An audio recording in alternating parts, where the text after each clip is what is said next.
I play it for you. Here's JCraft's Horror Review. Hello everyone, and welcome to another installation of JCraft's Horror Review videos. I have a good game here in store for you all.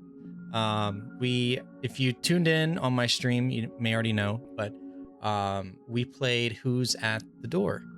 Now, I had a lot of pretext going into this game. I had watched a lot of my favorite streamers that I take inspiration from for my everyday work play this game, and I knew this game was going to be a lot of fun. But the question remains, how does it hold up to my review system? Now, as you may know, I have 5 sections. They're worth 20 points each. I'm not going to go in detail on each section. I feel like I've gone over these sections so many times that you'll get the gist of it once we go through each section. But the big issue, or I guess, change here is that with my review system, I created it myself based on things that I thought were lacking in horror games that I was watching on everyday streams. I am an avid stream watcher. I watch tons of horror streamers. I love watching horror games. And there's just a lot of aspects that I realized within the gaming environment that could be better, that could do better. So I created my own system. I threw it through a couple of engines and said, hey, refine this, make this a little more fair. And so the system we have creates that. It creates a system that evaluates a horror game based on the most common elements available. So enough of my yapping. Let's go ahead and get into the first section. Now we're here for the first section. I love doing that. For the first section, it's going to be gameplay and mechanics. And, as you may know, it's pretty straightforward for horror games to perform moderately well in this section. When it came to Who's at the Door, the gameplay was really, really smooth. Nothing really felt choppy. The door opening and closing, interacting with the environment actually felt really smooth. There wasn't really any complaints that I had doing my first playthrough. Included in this section is the enemy AI, which is kind of a toss-up depending on the type of game we're playing. There was a little bit of enemy AI in this game, and honestly, it wasn't terrible. Looking back at the footage, the scene where the lady jumped out of the TV at me, I didn't even notice this while streaming, but during during a VOD review, it was like blinking, and I don't know if that was intentional, but it would disappear and then reappear really quickly and then start charging after me.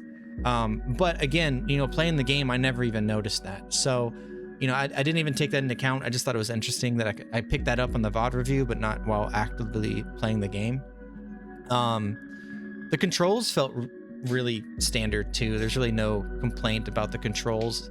I really put the controls in this section just in case, in the off chance that there's something that's frustrating to deal with. But honestly, the controls were straightforward. It's an anomaly game, so there's really nothing that was of concern to me that would hinder the score in this section. The variety of jump scares is probably what strengthened this category for this game, only because there were just so many. And that's the one thing I love about anomaly games is there's such a variety of jump scares. You could play, the game for, 10, 15 hours and still be getting new jump scares. And I think there's beauty in that when you're playing an anomaly game. A good one, at least. So, like I mentioned before, it is really hard for really any of the horror games that I review to perform poorly in this category. I think I mainly included it in here only because there are some one-shot horror games that you could tell were kind of rushed to production. And I wanted to keep this here as a check for that. But you know what? For Who's at the Door, they didn't even need that. They pass with flying colors. It is rare that I do this on this channel. It happens, but it is rare, and I'm going to have to give Who's at the Door 20 points for this section. Congratulations, guys. You guys did amazing in this section. The game felt smooth. It felt polished. It felt like you guys truly put effort and work into this game, and I thoroughly enjoyed it while playing. So bravo, hats off to you guys. Without further ado, let's get into my next section, one of the sections that I look for pretty intently, and that is story and atmosphere. All right, story and atmosphere. As you may know, there's two categories in my review system that I look very intently at: story and atmosphere, and the music, because I believe they are the core center points of what makes a horror game good to great. And, you know, with story and atmosphere, I was actually kind of surprised. Most anomaly games are kind of repetitive, and they're just, you know, get to this objective and figure it out, you know? But this game actually had a story to it, and that's one of the reasons why I picked it out from my review, because I really wanted to get into that playthrough. Now, with Who's at the Door, you know, the pacing was there. You know, it was a pretty solid pacing. And again, you know, I want to add that, you know, when I do these reviews, I do the game on a single playthrough, just a single run. I know that Who's at the Door has longevity to it. And, you know, I always open the floor saying that, you know, I'm going to revisit these games. And if I feel like they need an update on their review, I'll go and make another review video. But, you know, on my first playthrough, you know, you found the 3 dolls, and, you know, the environmental storytelling was kind of there, as we see. You know, you have Sunshine Clinic. I think that, I don't know if this is the same. No, there was another section that had, like, you know, cheap surgeries. So the environmental storytelling was there when it wanted to be. The dolls eventually presented themselves, and this could have just been because I am really bad at just logically breaking down a game. I'm a mindless gamer, and, you know, when I grabbed the dolls, I just didn't really know what quite to do with them. But at the very end, you know, there was a good story that kept you in tuned. It kept you wondering. You know, however, I don't, it's hard because, you know, like I said, I grade this section very, very intricately. And, you know, the story was there, pacing was there, environmental storytelling was there. You know, the horror elements were great. You know, I kind of tie the horror elements into this section as well. And, you know, the scares were definitely there.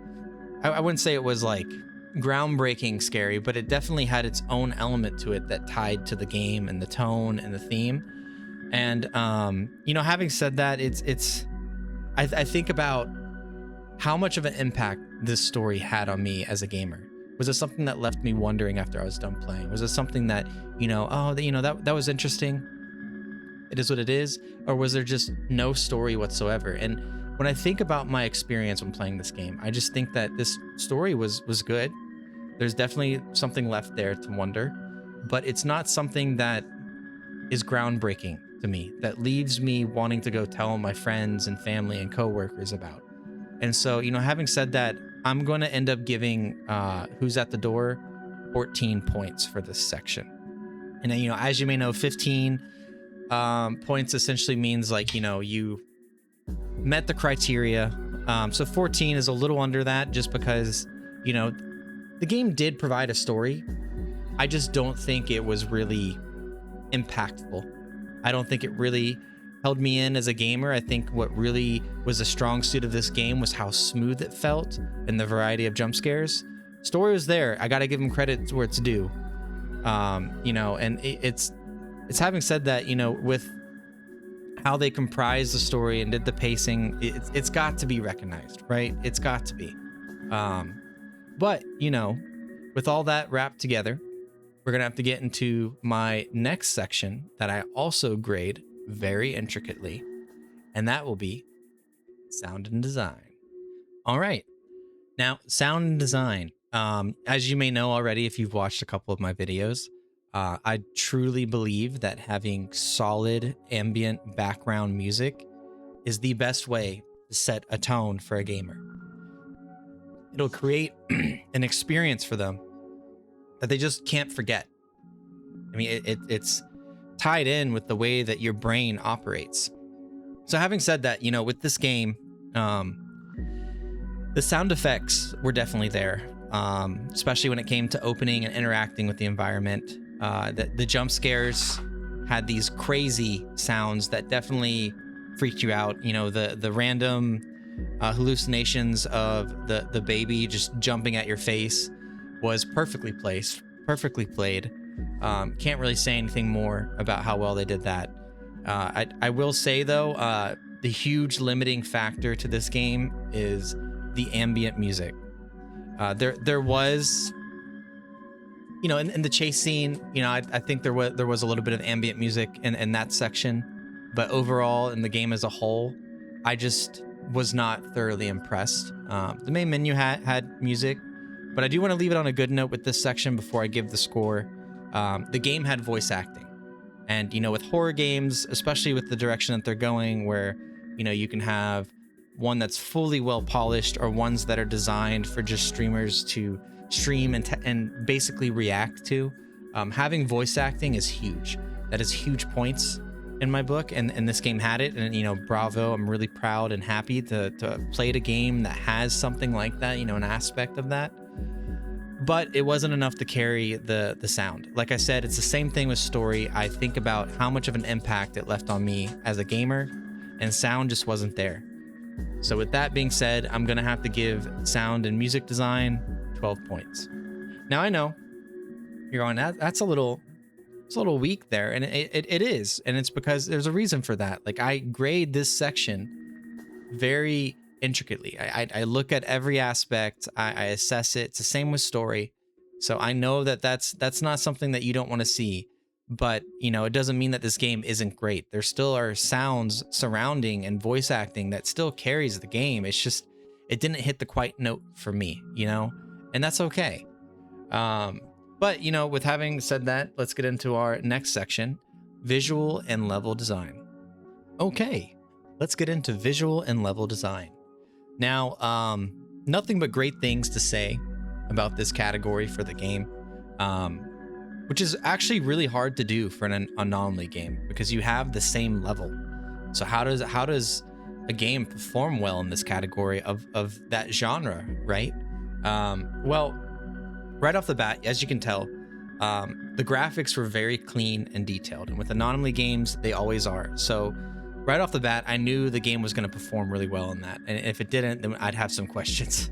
But the cool thing is that, you know, you had the same level with Who's at the Door, but you never had the same environment.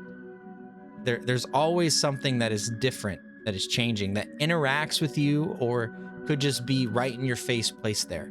You know, some anomaly games will actually just have like a different changed object. But a lot of anomaly games nowadays are migrating towards having scares integrated into their levels, which I thoroughly enjoy. I think that's a positive improvement with the direction that this genre of games are going. Now, the lighting effects in this game were superb. I am really critical about lighting effects too. I think that there's a sweet spot when it comes to creating lighting effects in a horror game. You got to do too little and not too much. You got to hit that right spot so that it builds suspense. And the scene where we're walking down the hallway and each light is just flickering on as you get closer and closer. I love that. I hate that I love that, but that was huge. I mean, that really had me at the edge of my seat. That was really, really cool that they did that. Hats off to the devs for putting that into the game. I think that was perfectly well done. But you know, like I said, with that being said, and you know, it's really hard for an anomaly game to perform well in this category. There is one subcategory that they're going to hit the mark on every time, and that's environmental detail. But to really redefine the level each time, even though you're on the same level, and to hit the note on lighting, all these aspects that go into this category, and the fact that they performed well on it, I'm gonna have to give them 19 points. I mean, it's not quite perfect, but it's damn near close. And you know, you gotta give them a credit where it's due. So hats off to the dev team that worked on flushing and polishing out the levels for us to enjoy this. You know, it's really job well done. Now, you know, with that being said, we'll be getting into our next section, which is replayability. All right, on to our last section, which is replayability. You know, there's a few subcategories in this section. The name is kind of speaks for itself, right? Obviously, it hit the mark on being replayable. It's an anomaly game. And, you know, I even found during my research that there was another content creator that is pushing the bounds of what the record is for how long, how many days they can make it through. And, you know, that's just a pertinent example of how replayable this game is. And, you know, when it came to the difficulty, for example, which is a part of this section, it really wasn't that difficult per se, you know, for a normal gamer. It was difficult for me to understand that when you have an hallucination like the baby that pops up, you don't take your pills. And it took me a while to learn that, and my chat had to remind me, you know, saying, hey, you read the letter that says hallucinations mean it's okay, it's just a hallucination. So it took me a while to do that. You know, this game is still fairly new, at least in my eyes, in terms of like the horror gaming community. So having said that, it's still playable in today's climate. I mean, it's 100% very easily playable, still relevant with its current climate and graphics, you know, the whole jazz. I personally enjoyed it. You know, having found out that there is a continuation of the story in the game, and also, you know, people work towards records.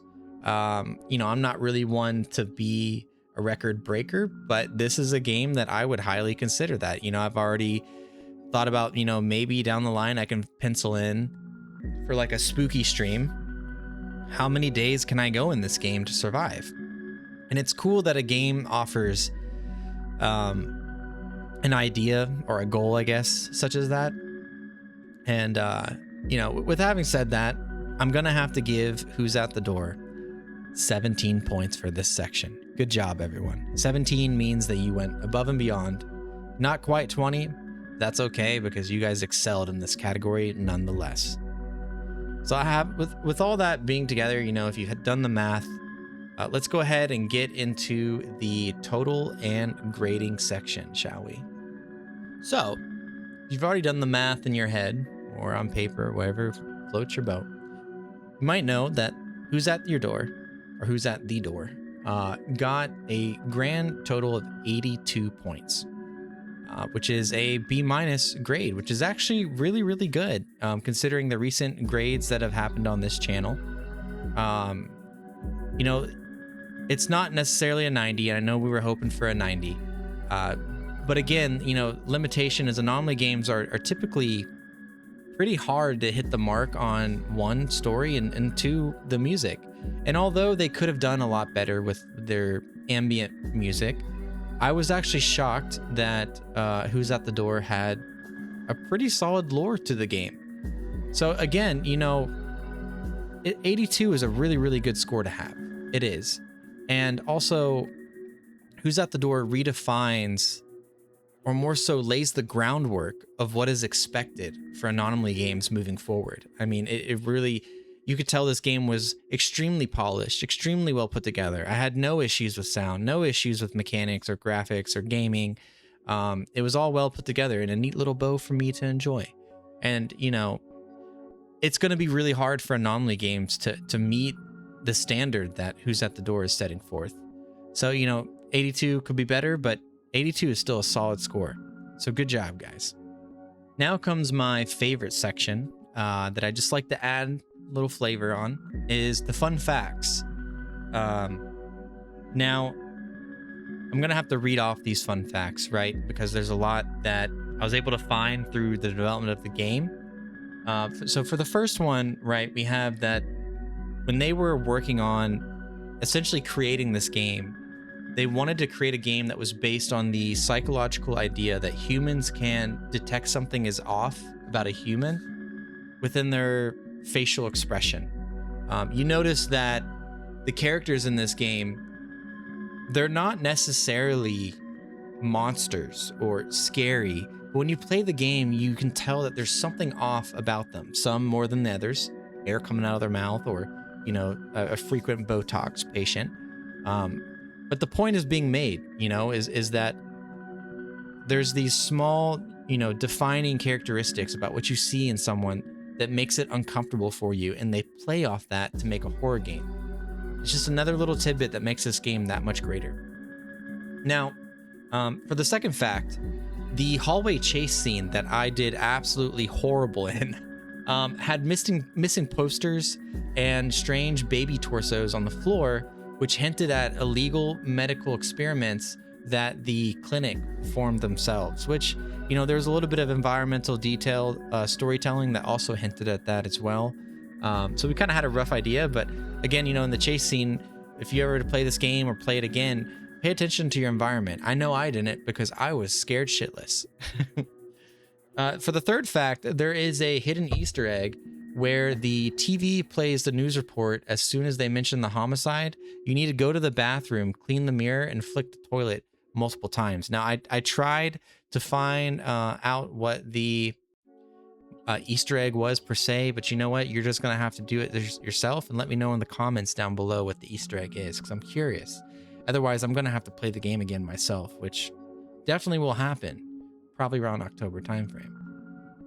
My next fact is the game Skonek Entertainment, which is the dev studio. It only took them a few months to create this game, which is actually phenomenal work that they were able to put this all together. I believe it's a South Korean dev team, and they really knocked it out of the park with this for anomaly genre games. Now, my last fact I did mention, I brushed up a little bit on.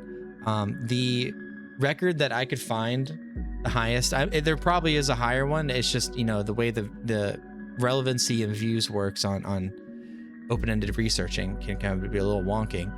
But the record is 221 days, and it's by a YouTuber named Alice. So if you haven't already, go ahead and check out that YouTube video and see that feat that they accomplished.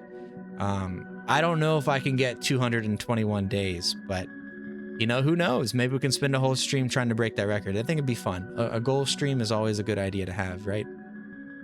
So having said that, that has concluded my review on Who's at the Door.